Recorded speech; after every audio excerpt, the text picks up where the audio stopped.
Olá você! Você que tá aí, você mesmo, você que é ouvinte do melhor programa das galáxias, tá aí do outro lado da tela. Chegou agora no seu feed mais uma retrospectiva semanal do Estúdio CBN. Sim, senhor, sim, senhora. Maravilha isso, né?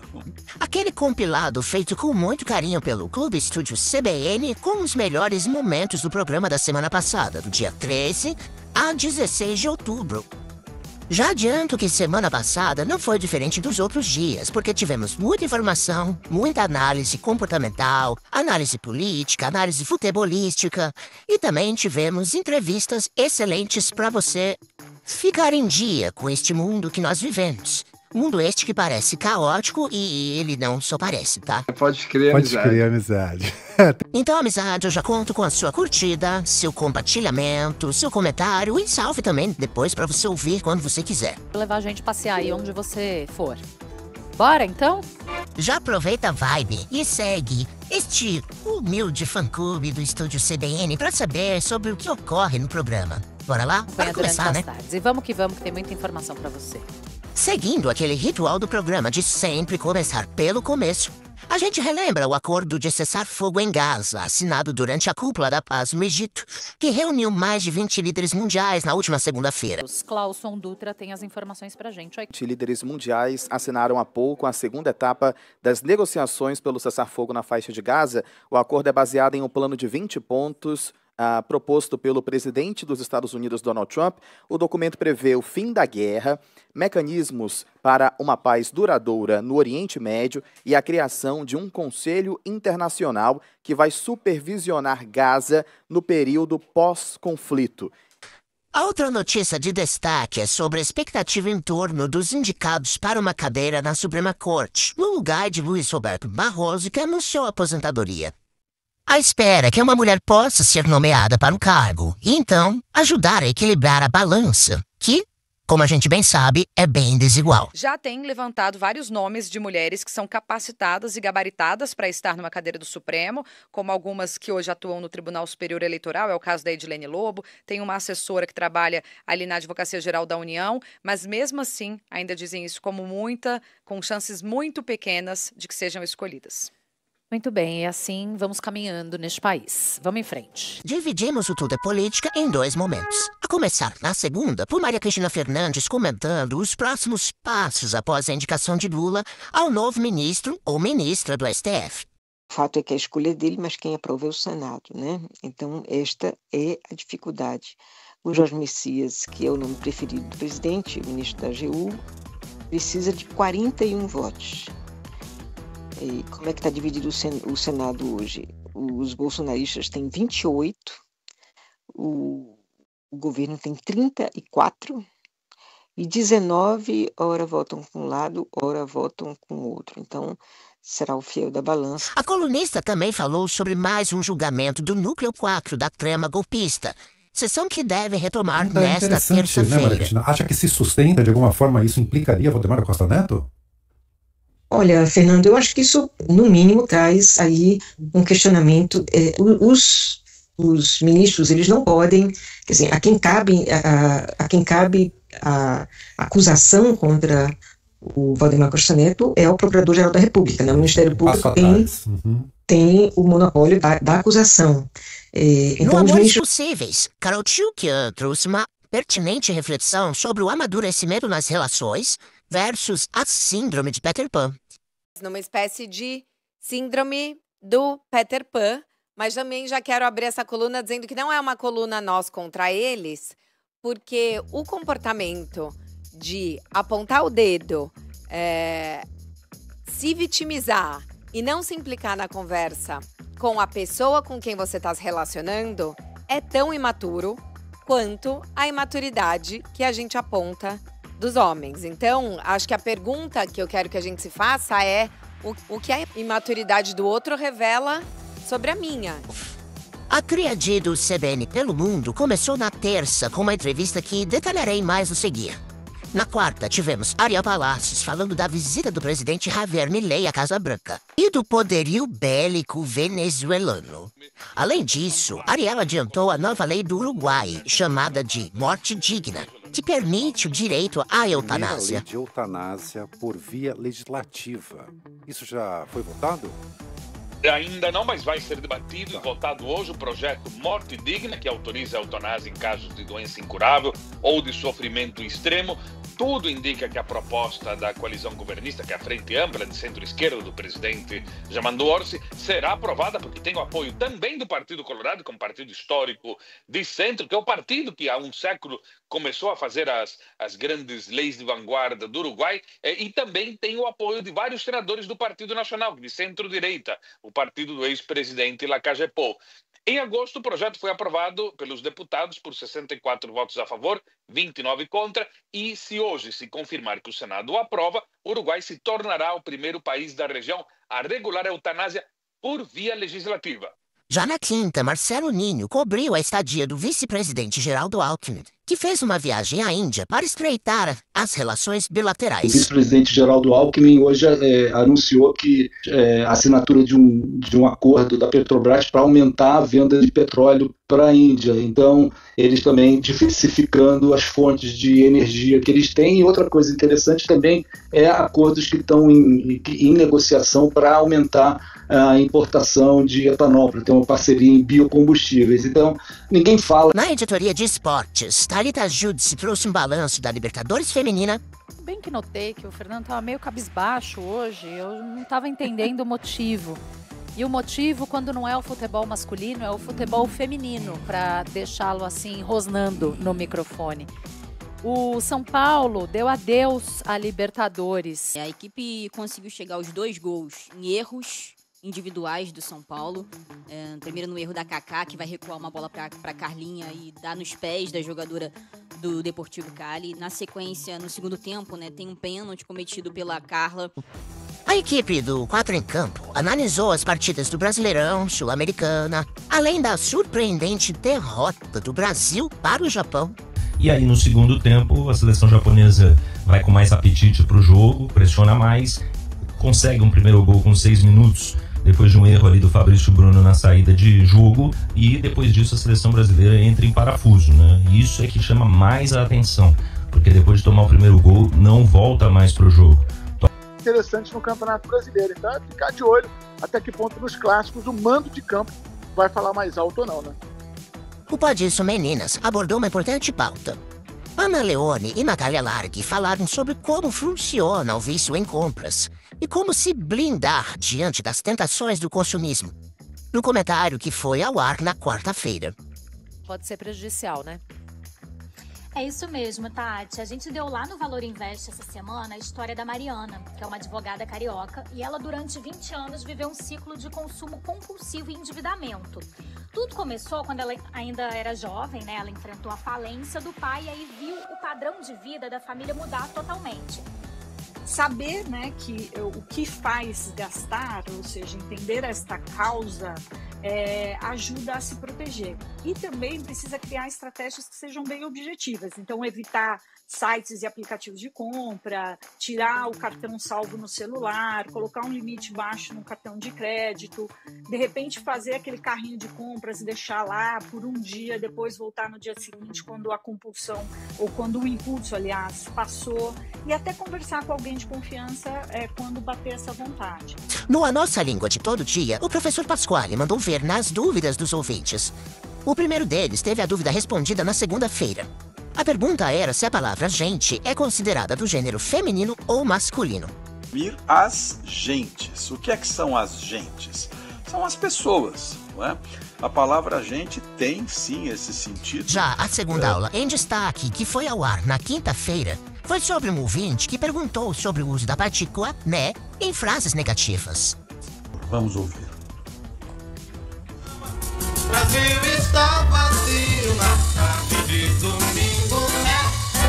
Olha o sabão aqui, é o país do futebol. O Brasil está vazio na tarde de domingo, né? Olha o sabão aqui, é o país do futebol. No fundo desse país, ao longo das avenidas, nos campos de terra e gama. Professor, vamos lá. Brasil está vazio na tarde de domingo, né? Não é Né? Brasil está vazio na tarde de domingo, não é? Né? E o exemplo que o nosso ouvinte dá, cadê o exemplo dele aqui? Nós não temos nada marcado para hoje, não? Né?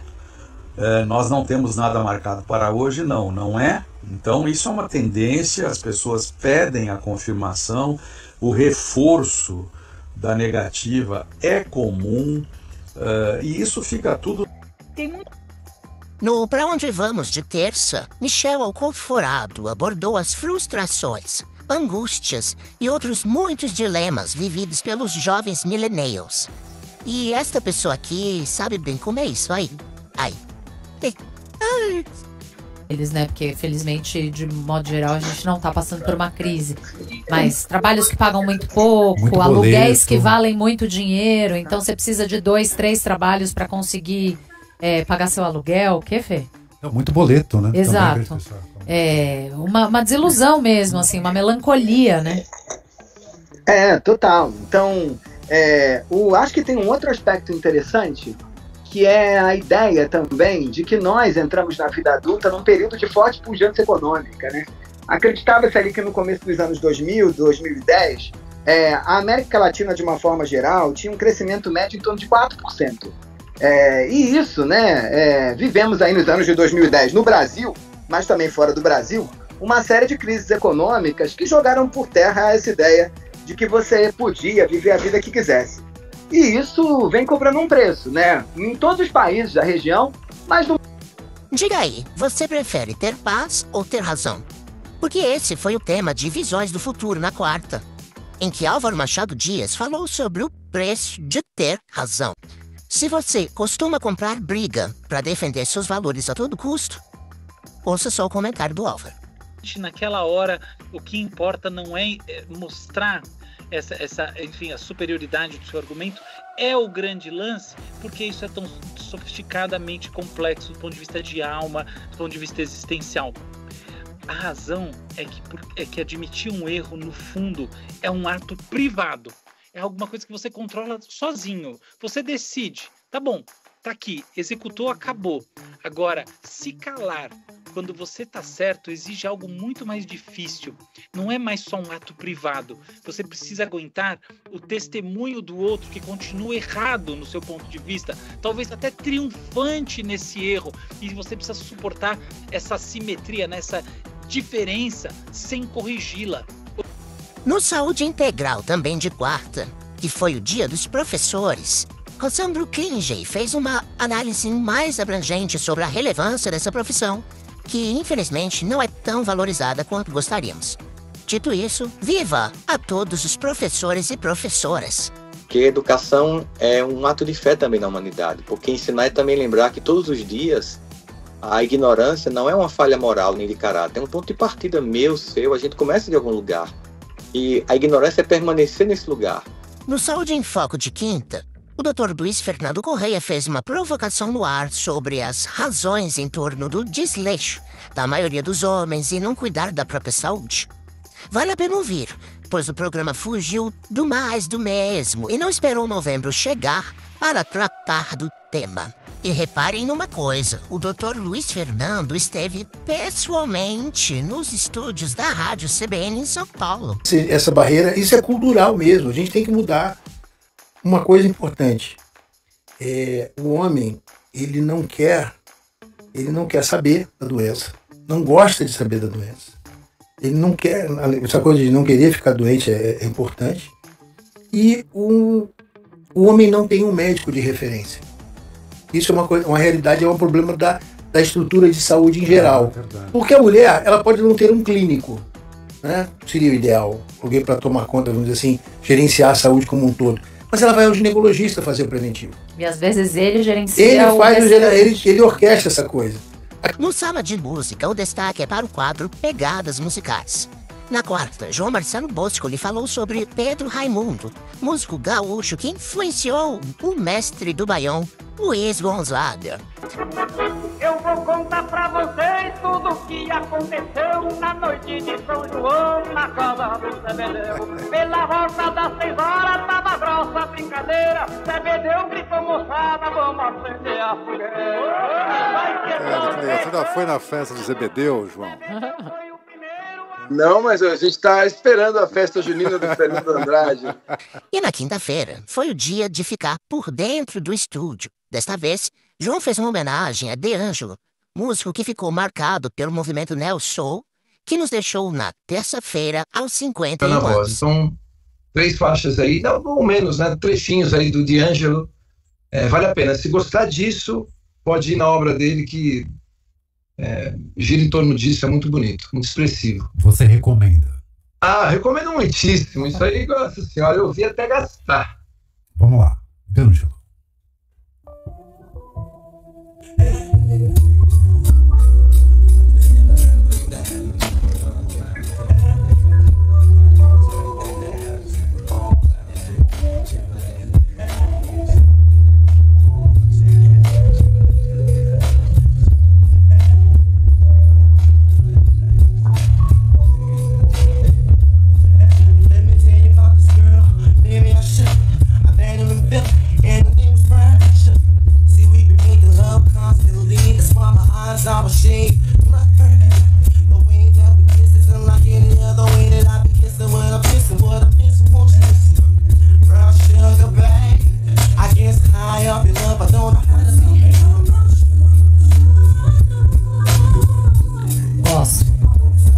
Ai, meu Deus, eu amo, viu? Esse cara é brilhante, cara, sério mesmo. Agora, chegando no final do nosso resumão, bora para as entrevistas? Na segunda, o programa entrevistou Clarice Tavares, do Internet Lab, para explicar as razões pelas quais as pessoas passaram a ficar menos tempo nas redes sociais, a partir de uma pesquisa do Financial Times deste ano. Os índices, porém, não mostram que estamos menos conectados. Muito pelo Ao mesmo contrário. tempo, esses dados mostram uma outra coisa que também está ali conectado com esse debate do porquê as pessoas estão passando menos tempo em alguma plataforma específica, que as pessoas tendem a ficar muito desconfiadas dos conteúdos, né? Todo mundo sempre acha que tudo é desinformativo, tudo que elas encontram é desinformação. Então existe esse cenário de cansaço, de uma percepção de uma desordem informacional muito grande, as pessoas não sabem quem confiar, então elas vão ficando menos tempo ali, e acho que com a emergência de outros aplicativos, né, então aplicativo de IA, como ChatGPT, isso vai criando novas camadas e novas ferramentas que vão te dando mais informações, e as pessoas vão ficando cada vez mais confusas. Sim, tem que ouvir a CBN. Clarice, agora esse crescimento... A iniciativa ocorrida no Egito pelo Acordo de Paz marcou o primeiro avanço concreto após 2 anos de guerra entre Israel e o Hamas. Mas será que estamos mesmo perto da paz? Bem, tivemos as respostas para essa pergunta na entrevista gravada na terça-feira com Cristina Pessequilo e o historiador Felipe Figueiredo, colunista do jornal Estadão e criador do podcast Xadrez Verbal. Lembra que eu comentei sobre falar mais detalhes sobre a tríade do CBN pelo Mundo de terça? Pois bem, neste mesmo espaço, onde a professora Cristina Pessequilo costuma fazer suas análises, ocorreu essa conversa, que baita conversa com uma baita explicação com panorama sobre esse conflito, que está longe de acabar, infelizmente, pessoal. Não se fala absolutamente de nada sobre justiça. E eu sei que parece um chavão, mas não existe paz sem justiça. Não existe paz sem a devida apuração do que aconteceu, sem a devida responsabilização das pessoas pelos seus atos ou pelos atos cometidos sob seu governo.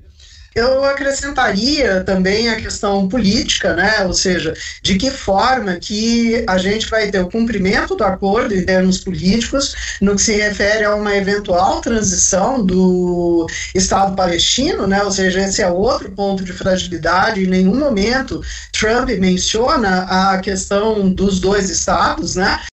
E na sexta, o Estúdio CBN recebeu a médica endocrinologista da Unifesp, Dolores Pardini, para uma entrevista esclarecedora. A médica falou dos efeitos causados pela menopausa, além do climatério. A especialista aproveitou também o espaço para criticar a ausência de políticas públicas para o tratamento adequado às mulheres que sofrem os efeitos durante esse período. Você ia literalmente sentir no corpo a urgência da coisa, né? E você sabe que é colocado na literatura, até literatura mundial, que a menopausa, infelizmente, ainda é uma intolerância cultural. Se fossem homens que tivessem menopausa, eu acho que a coisa já teria sido resolvida, sabe? Mas vamos torcer. E a gente conta com vocês para nos ajudarem nessa questão. Doutora, então, para a gente entender o motivo pelo qual a gente está falando sobre isso aqui hoje, além desses números escandalosos que eu já dei na nossa abertura, quais são os benefícios, os ganhos de um tratamento hormonal adequado para a saúde e para a qualidade de vida de mulheres no climatério? Humor, coração, ossos, quais são os benefícios? São muitos, Tatiana, muitos. Pousando nas dicas culturais, rumo ao encerramento da nossa retrospectiva, tivemos as dicas culturais com Fora de Série, em que Patrícia Kogut fez uma resenha sobre as produções Máscaras de Oxigênio Não Cairão Automaticamente e Desobedientes. Isso aí, então. No Clube do Livro, Zé Godoy falou da obra O Polonês. Na vida, eu acho que é um livro muito, muito bonito, muito... Eu não gosto muito da palavra, que ela é muito banalizada hoje em dia, mas é um Para livro fechar, muito profundo. a sexta do jeito que a gente gosta, João Marcelo Boscoli trouxe Cesare Cremonini de Borgonha, Eco, surpreendendo não só os âncoras, mas certamente que além dos ouvintes, Prince, Michael Jackson e Stevie Wonder estariam perplexos pela escolha do comentarista do Sala de Música.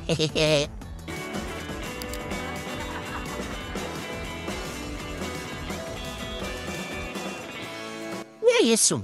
Espero que vocês tenham gostado de mais uma retrospectiva semanal do Estúdio CBN. E isso não é tudo, pessoal. Segunda é dia de apertar o botão Restart, do Estúdio CBN, beleza? Porque a gente retoma aquela maratona de notícias, entretenimento, debates, análises, entrevistas e muito mais. Maratona essa que recomeça com eles, a dupla combinante Tatiana Vasconcelos e Fernando Andrade, a partir das 14 horas. Se você quiser assistir ao Estúdio CBN, a duplinha tá combinante hoje, hein, no figurino. A figurinista arrasou, hein? A figurinista do Estúdio CBN. Sim, arrasou hoje. Vai lá. Então, ó, se você se perdeu no tempo e perdeu mais alguma coisa aí, chega lá no site da CBN ou no YouTube da Rádio CBN e busque por Estúdio CBN. E não esquece de compartilhar, hein, gente? Combata as fake news. Compartilhe o Estúdio CBN. Obrigadão, minha gente. Semana que vem tem mais um compiladão. Beijocas. Muito obrigado, um beijo. Obrigado, ouvinte. Fui. Simbora.